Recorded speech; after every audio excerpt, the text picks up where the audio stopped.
بسم الله الرحمن الرحیم. درس به شروع دمس خلاص شو کنه.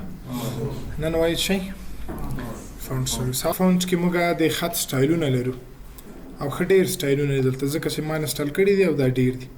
نو تاسو کله خپل کمپیوټر لومړي ځل لپاره انسټال کوئ، وینډوز انسټالوئ، یو څو محدود سټایلونه وي تاسو په کمپیوټر کې. اما دا کوم ځکه په درد خوري کله چې تاسو لیکل کوئ. زه د ورډ پروګرام را خلاص کوم، د ځکه چې کله موږ لیکل کوو کولای شي خپل لیکنې ته څه انتخاب کوو، سټایلونه انتخاب کوو. مثلا دا انتخاب هم راځم دلته ورته مختلف سټایلونه لرو. صحیح دی؟ هر سټایل چې تاسو انتخابوئ اتومات په سټایل کې چی راځي؟ تغییر راځي. دته فونټس وایي. صحیح دی؟ خط ته چی ورکوي؟ سټایل ورکوي. د خط ډولونه دي پښتو، دري، انګلیسي، ټولو ژبو دلته موږ انسټال کړي دي شته. خو دا له کوم ځایه کېږي، څنګه را پیدا کېږي، څنګه بیرته پاکېږي؟ نو همدغه یې ځای دی چې تاسو راځئ د صفحې پر مخ ښی کلیک کوئ، پرسنلایز ته راځئ او دلته په فونټس فولډر باندې کلیک وکړئ، آپشن باندې. موږ مختلف سټایلونه لرو. دا سټایلونه تر انسټال دي. که تاسو غواړئ چې انسټال شوی فونټ له کمپیوټره ډیلیټ کړئ، پاکې کړئ، نو تاسو په فونټ باندې کلیک وکړئ. وروسته له کلیک دلته یو آپشن دی د ان انسټال په نامه. کله چې په دې باندې کلیک کوئ، مثال زه به همدا ان انسټال کړم، ورته ان انسټال او بالاخره په دې آپشن کلیک کوئ، دغه فونټ له کمپیوټر نه څنګه کېږي؟ ډیلیټېږي. بیا نو تاسو نشئ کولی دې نه کار واخلئ، استفاده یې کړئ. صحیح دی؟ او یا هم که تاسو غواړئ نوی فونټ انسټال کړئ، کمپیوټر ته نوی فونټ راوړئ، نو څه کوئ؟ زه به راشم دلته فونټونه وګورم چې زه یې لرم که نه. مای کمپیوټر را خلاصوم، دلته به یې زه وګورم سافټویرز. دا دی پښتو فونټس. پښتو فونټونه دي، دغه دي 113 دانې دي. دو کې زه غواړم یو دانه انسټال کړم، نو تاسو څه کار پې کوئ؟ ډراګ اینډ ډراپ خو په یاد و چې تاسو کله کلیک کوئ، کلیک نه خوشې کوئ، دا راکش کوئ. په څه شي باندې راکش کوئ؟ په دغه فونټ صفحې باندې. د ځکه چې هر ځای کې تاسو خوشې کوئ سور خط باندې چې لیپا درته وایي چې تاسو نشئ کولی هر ځای کې دا څنګه کوئ؟ ډراګ یې کوئ. نو دلته یو مناسب ځای ورته لرو، وینئ دا باکس، د چارکونجه باکس چې دی، دلته تاسو کولی شئ د په داخل کې دغه ورواچوئ. صحیح دی؟ اوس فعلا ما کلیک نیولی دی، فونټ تیار موږ سره دی. کله چې دلته زه خپل فونټ راوړم وایي کاپي یې یعنې خوش یې کوئ دلته تاسو، او اوس ورته یس اتومات هم دغه فونټ څنګه کېږي؟ د فونټو لیست اضافه کېږي په کمپیوټر کې انسټالېږي. داسې کې ویلي دي چې ډراګ اینډ ډراپ ټو انسټال، یعنې خپل فونټ راکش کوئ، ډراګ یې کوئ دلته چې څنګه شي انسټال شي. یا هم تاسو څه کوئ؟ کاپي کوئ، کاپي کنټرول سی او د ځای کې ورته وایي کنټرول وی یا پیسټ. دا د انسټال اسانه طریقه ده. او بیرته له منځه وړلو باندې هم پوه شوئ چې تاسو په فونټ باندې کلیک کوئ او دلته څه شي آپشن باندې ان انسټال باندې، او بالاخره هغه فونټ تاسو له کمپیوټره څنګه کېږي؟ ډیلیټېږي. دا یو ځای دلته دی. بل ځای له دې ځای نه کېږي چې تاسو راشئ کنټرول پانل را خلاص کړئ، بیا موږ وایو او دلته یو فولډر لرو د څه په نامه؟ فونټس په نامه. په فونټس باندې چې دلته کلیک کوئ، دغه فونټونه چې په کمپیوټر کې انسټال دي ټول لیست تاسو ته ښکاري راځي. ده له دې ځای نه هم تاسو کولی شئ چې په یو فونټ باندې ښی کلیک وکړئ او ورته وایي څه شی؟ ډیلیټ. صحیح؟ دلته هم ډیلیټ لرو. هایډ یې کوئ. هایډ دا معنی چې ډیلیټ نه وي په کمپیوټر کې وي خو ښکاري نه، څوک یې نشي لیدلی.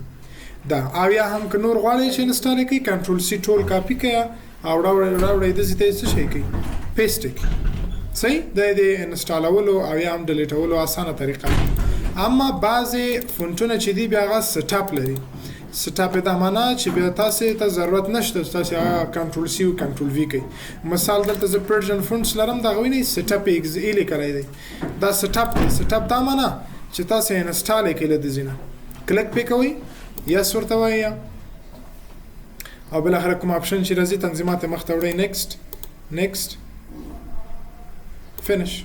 دا انسټال شو. نو به ضرور نه ده چې تاسو د فونټونه کنټرول سی او کنټرول وی کوئ. دا خپله سټاپ داخل کې فونټونه دي. اما کله چې سټاپ انسټال شو فونټونه هم اتوماتیک اما د فونټ فولډر ته خپله اضافه کېږي. له دې ځای نه کولی شئ تاسو د خط سټایلونه کم او زیات کړئ. بل آپشن موږ لرو سټارټ یا هم سټارټ مینو. چپ طرف کې کونج کې چې کوم بټن دی دا څه شی دی؟ دا سټارټ دی. یا هم ورته وایي څه شی؟ سټارټ مینو. صحیح دی نو د دې اپشن نه وایو ښه په سٹارټ یا سٹارټ منیو کې موږ لومړی اپشن لرو شو مور ټایلز ان سٹارټ داسې مهم اپشن نه دی فقط کله چې تاسو سٹارټ منیو ته راځئ دغه ځای کې یو فاصله ایجادوي صحیح دی اوس کمه ده فاصله کله چې تاسو دا اپشن فعاله کړئ راشئ سٹارټ منیو ته دا فاصله څنګه کېږي ډېرېږي شو اپ لیست ان سٹارټ منیو کله چې په سٹارټ منیو باندې کلیک کوو دلته موږ ته د اپلیکیشنو څه شی ښکاروي لیست ښکاروي څومره اپلیکیشنونه ستاسو انسټال کړي د ټولو لیست دی که دا اپشن تاسو غیر فعاله کوئ او سٹارټ منیو ته راشئ بیا نور تاسو ته هغه لیستونه نه ښکاروي شو ریسنټلی اډډ اپس دا معنا چې تاسو اخیرا نوي سافټویر چې کوم انسټال کړي دلته تاسو ته د ریسنټلی اډډ په نامه ښکاروي صحیح دی یعنې هغه سافټویر دی چې دا تازه انسټال شوي دي نو ښکاروي او که تاسو دا اپشن غیر فعاله کوئ نور بیا تاسو ته هغه اپلیکیشنونه نه ښکاروي شو موست یوزډ اپس فعلا آف دی آف دا معنی چې نه ښکاروي هغه اپلیکیشنونه یا هغه سافټویر چې موږ ډېر استفاده کوو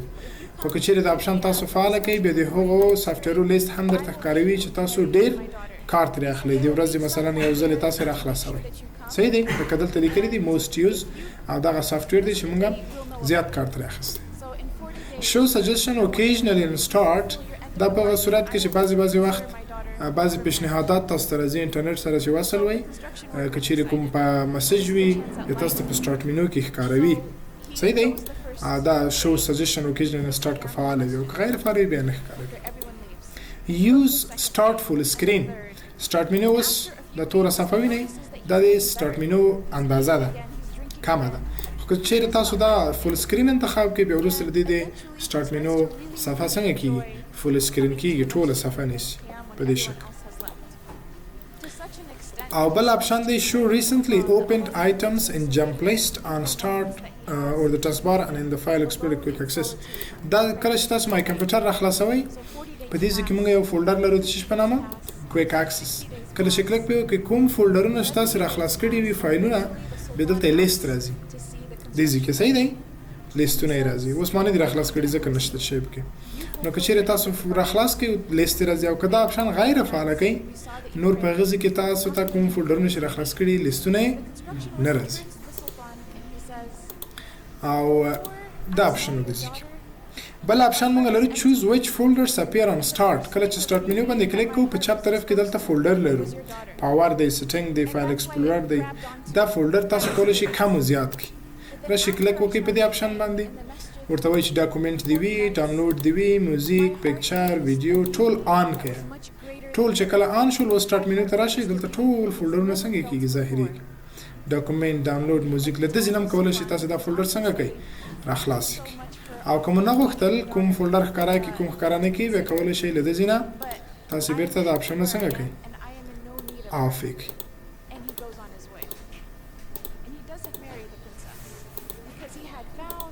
صحیح شو او چې کله راشئ تاسو ته کوم چې انتخاب کړي هماغه ښکاره دا و سٹارټ منیو یا د سٹارټ بټن تنظیمات